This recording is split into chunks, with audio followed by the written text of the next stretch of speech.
यदि आतंकवादी वारदातें चलती रही तो लगातार यह बढ़ने ही वाली है। हमारे प्रधानमंत्री श्री नरेंद्र मोदी जी ने दो टूक शब्दों में आतंकवाद के खिलाफ भारत की नीति को रीडिफाइन कर दिया है, इसे परिभाषित कर दिया है कि हिंदुस्तान की सरजमी पर किया गया कोई भी आतंकी हमला एक एक्ट ऑफ वार माना जाएगा।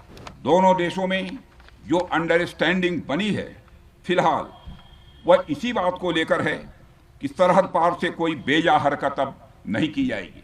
अगर की गई तो बात निकलेगी तो बहुत दूर तक जाएगी। हमारे प्रधानमंत्री ने यह भी साफ कर दिया है, आतंक और बातचीत कदापि एक साथ नहीं चलेंगे, और अगर बात होगी तो आतंकवाद पर होगी और पाक ऑक्युपाइड कश्मीर पर ही होगी। ऑपरेशन सिंदूर की कामयाबी ने पाकिस्तान में छिपे आतंकी संगठनों और उनके आकाओं को भी यह साफ बता दिया है कि वे कहीं भी अपने आप को महफूज और सुरक्षित न समझें। अब वे हमारे बहादुर भारतीय सेनाओं के निशाने पर हैं। दुनिया जानती है हमारी सेनाओं का निशाना अचूक है, और वो जब वो निशाना लगाते हैं तो गिनती करने का काम वह दुश्मनों पर छोड़ देते हैं। बोलिए भारत माता की, भारत माता की, भारत माता की। गुड।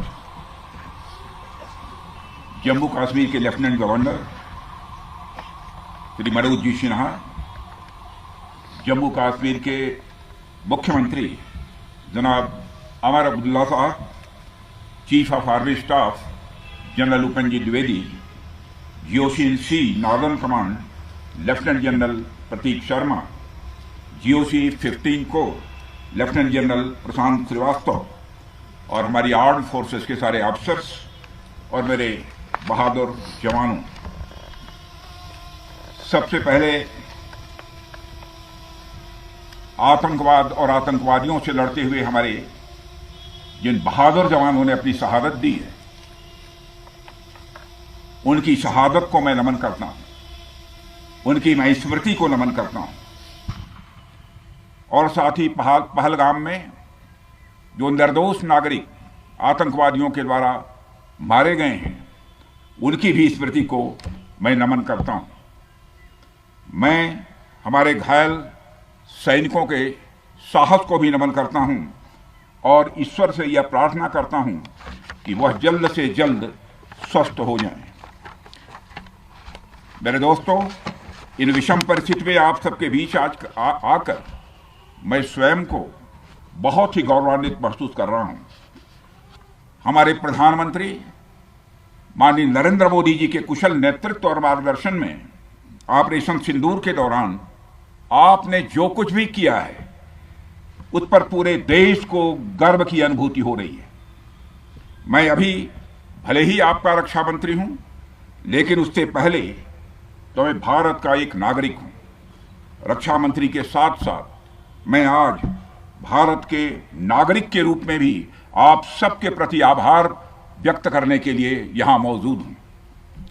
पहलगाम हमले के बाद हमारे जम्मू कश्मीर की जनता ने पूरी एकजुटता के साथ और पाकिस्तान और साथ ही साथ आतंकवादियों के प्रति जिस प्रकार से अपने गुस्से का इजहार किया है, मैं जम्मू कश्मीर की जनता का भी अभिनंदन करता हूं। मेरे साथियों, आपकी उस ऊर्जा को महसूस करने आया हूं जिसने दुश्मनों को नष्ट नाबूद कर दिया है। आपने जिस तरीके से सीमा के उस पार पाकिस्तान की चौकियों और बंकरों को आपने ध्वस्त किया, दुश्मन मैं समझता हूं उसे कभी भूल नहीं सकता। आपने देखा होगा कि आमतौर पर लोग जोश में होश खो देते हैं, लेकिन आपने जोश भी रखा, होश भी रखा और सूझबूझ के साथ दुश्मनों के ठिकानों को आपने बर्बाद किया है। आज मैं यहां रक्षा मंत्री के साथ साथ एक मैसेंजर के रूप में भी आप सबके सामने मौजूद हूं। पूरे देश की शुभकामनाएं, उनकी प्रार्थनाएं और उनकी कृतज्ञता को लेकर आप सबके बीच यहां मैं मौजूद हूं। एक तरह से आप समझिए कि मैं एक डाकिया बनकर आपके बीच आया हूं और देशवासियों का संदेश लाया हूं। संदेश यह है कि हमें हमारी सेनाओं पर गर्व है। साथियों, ऑपरेशन सिंदूर सिर्फ एक ऑपरेशन का नाम भर नहीं है, बल्कि यह एक हमारी प्रतिबद्धता है, यह हमारा यह कमिटमेंट है। एक ऐसी प्रतिबद्धता जिसमें भारत ने दिखा दिया कि हम सिर्फ डिफेंस नहीं करते हैं, जब वक्त आता है तो हम कठोर निर्णय भी लेते हैं और कठोर कार्रवाई भी करते हैं। यह ऑपरेशन उस एक एक जवान की आंखों में देखा गया सपना था कि हर आतंकी ठिकाना, चाहे वह घाटियों में छुपा हो या बंकरों में दबा हो, हम वहां पहुंचेंगे और दुश्मन की छाती चीर कर हम उन आतंकी ठिकानों को खत्म करके ही हम वापस लौटेंगे। मेरे साथियों, ऑपरेशन सिंदूर आतंकवाद के खिलाफ भारत द्वारा चलाई गई अब तक के इतिहास की, मैं मानता हूं, यह सबसे बड़ी कार्रवाई है। 35-40 वर्षों से भारत सरहद पार से चलाए जा रही आतंकवाद का सामना कर रहा है। आज भारत ने पूरी दुनिया को यह साफ कर दिया है, यह स्पष्ट कर दिया है कि आतंकवाद के खिलाफ हम किसी भी हद तक जा सकते हैं। साथियों, आतंकवादियों ने पहलगाम में आतंकवादी घटना को अंजाम देकर भारत के मस्तक पर चोट पहुंचाने की कोशिश की है। भारत की सामाजिक एकता को तोड़ने का भी प्रयास किया गया है। उन्होंने भारत के माथे पर वार किया, हमने उनकी छाती पर वार किया है और छाती पर घाव किया है। पाकिस्तान के जख्मों का इलाज इसी बात में है कि वह भारत विरोधी और आतंकवादी संगठनों को पनाह देना बंद करे और अपनी जमीन का इस्तेमाल भारत के खिलाफ किसी भी सूरत में न होने दे। साथियों, आपको याद होगा कि लगभग 21 साल पहले स्वर्गीय अटल बिहारी वाजपेयी जी के सामने इसी पाकिस्तान ने इस्लामाबाद में डिक्लेरेशन किया था कि अब उनकी धरती से आतंकवाद एक्सपोर्ट नहीं किया जाएगा। मगर पाकिस्तान ने भारत को धोखा दिया है, पाकिस्तान ने भारत को छला है और आज भी वह धोखा दे रहा है। इसका खामियाजा अब उसको भारी कीमत करके भुगतना पड़ा है और यह कीमत, यदि आतंकवादी वारदातें चलती रही तो लगातार यह बढ़ने ही वाली है। हमारे प्रधानमंत्री श्री नरेंद्र मोदी जी ने दो टूक शब्दों में आतंकवाद के खिलाफ भारत की नीति को रीडिफाइन कर दिया है, इसे परिभाषित कर दिया है, जो यह कहती है कि हिंदुस्तान की सरजमी पर किया गया कोई भी आतंकी हमला एक एक्ट ऑफ वार माना जाएगा। दोनों देशों में जो अंडरस्टैंडिंग बनी है फिलहाल, वह इसी बात को लेकर है कि सरहद पार से कोई बेजा हरकत अब नहीं की जाएगी। अगर की गई तो बात निकलेगी तो बहुत दूर तक जाएगी। साथ ही हमारे प्रधानमंत्री ने यह भी साफ कर दिया है, आतंक और बातचीत कदापि एक साथ नहीं चलेंगे और अगर बात होगी तो आतंकवाद पर होगी और पाक ऑक्युपाइड कश्मीर पर ही होगी।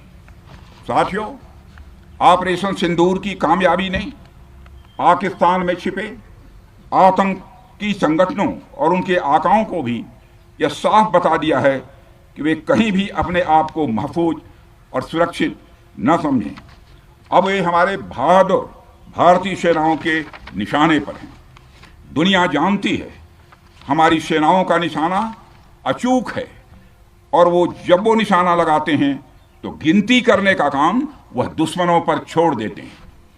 साथियों, आज आतंकवाद के खिलाफ भारत की प्रतिज्ञा कितनी कठोर है, इसका पता इसी बात से चलता है कि हमने उनके न्यूक्लियर ब्लैकमेल की भी परवाह नहीं की है। पूरी दुनिया ने देखा है कि कैसे गैर जिम्मेदाराना तरीके से पाकिस्तान द्वारा भारत को अनेक बार एटमी धमकियां दी गई हैं। आज श्रीनगर की धरती से मैं पूरी दुनिया के सामने यह सवाल उठाना चाहता हूं कि क्या ऐसे गैर जिम्मेदार और रोग नेशन के हाथों में परमाणु हथियार सुरक्षित हैं? मैं दुनिया के सामने यह सवाल खड़ा करना चाहता हूं। मैं मानता हूं कि पाकिस्तान के एटमी हथियारों को IAEA international atomic energy agency की निगरानी में लिया जाना चाहिए, मैं ये कहना चाहूँगा और साफ तौर पर कहना चाहूँगा।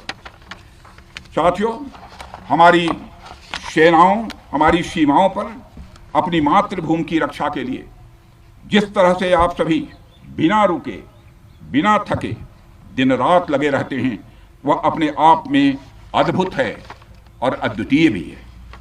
आपकी यही बातें हम सब भारतीयों के लिए मार्गदर्शक का कार्य करती हैं। यही कारण है कि मैं हमेशा आपसे मिलने के लिए उत्साहित रहता हूं, ताकि आपके अंदर की ऊर्जा से हम सब भी कुछ प्रेरणा ले सकें। साथियों, आतंकियों ने पहलगाम में धर्म पूछकर हमारे निर्दोष लोगों को मारा। उसके बाद आपने जो जवाब दिया उसे पूरी दुनिया ने देखा है। उन्होंने यह नहीं सोचा कि आम नागरिकों ने उनका क्या बिगाड़ा है, उन्होंने ऐसा क्या किया है कि उन्हें मार दिया जाए। पर मैं यह कहना चाहूंगा, आतंकियों ने भारतीयों को धर्म पूछकर देखकर मारा, धर्म पूछकर मारा, तो हमने आतंकियों को उनका कर्म देखकर मारा है। उन्होंने धर्म देखकर बेगुनाहों की जान ली, यह पाकिस्तान का कर्म था। हमने कर्म देखकर उनका खात्मा किया, यह हमारा भारतीय धर्म है। एक रक्षा मंत्री के रूप में मुझे आप सबको बेहद नजदीक से वर्षों से जानने का और समझने का अवसर मिला है। मैं आपके साहस और पराक्रम को तो जानता ही हूं, साथ ही साथ पहलगाम जैसी घटना के प्रति आपके गुस्से को भी मैं अच्छी तरह जानता हूं। साथियों, मुझे पता है कि पहलगाम के बाद आपके अंदर गुस्सा था, पूरे देश के अंदर गुस्सा था। मुझे पता है कैसा महसूस होता है जब धमनियों में बह रहा रक्त बेकाबू होने लगे, और मुझे इस बात की खुशी भी है कि आपने अपने गुस्से को सही दिशा देते हुए बड़ी बहादुरी और सूझबूझ के साथ पहलगाम का बदला लिया है। रही बात पाकिस्तान की, तो उसकी बात ही क्या करूं आपसे। वह देश तो मांगते मांगते अपनी जहालत से एक ऐसी हालात में आ गया है कि उसके बारे में यह भी कहा जा सकता है कि पाकिस्तान जहां भी खड़ा होता है वहीं से मांगने वालों की लाइन प्रारंभ हो जाती है। अभी आपने सुना ही होगा कैसे वह फिर एक बार इंटरनेशनल मॉनेटरी फंड IMF के पास कर्ज मांगने गया। वहीं दूसरी तरफ हमारा देश है कि हम आज उन देशों की श्रेणी में आते हैं जो IMF को फंड देते हैं ताकि IMF गरीब देशों को कर्ज दे सके। ऐसी स्थिति में हमारा यह भारत है। रामचरितमानस में स्वामी तुलसीदास जी ने लिखा है, जहां सुमतितः संपत्ति नाना, जहां कुमतितः विपत्ति निदाना। यानी जहां सुमति होती है, अच्छी नीतियां होती हैं, वहां सुख और समृद्धि होती है, और जहां कुमति होती है, बुरी मति होती है, केवल दूसरों के हित की भावना होती है, वहां तरह तरह की विपत्तियां स्वाभाविक रूप से आती ही हैं। पाकिस्तान जिसका जीता जागता यह उदाहरण है। साथियों, भारत के बारे में पूरी दुनिया यह बात जानती है कि हमने हमेशा शांति को प्राथमिकता दी है।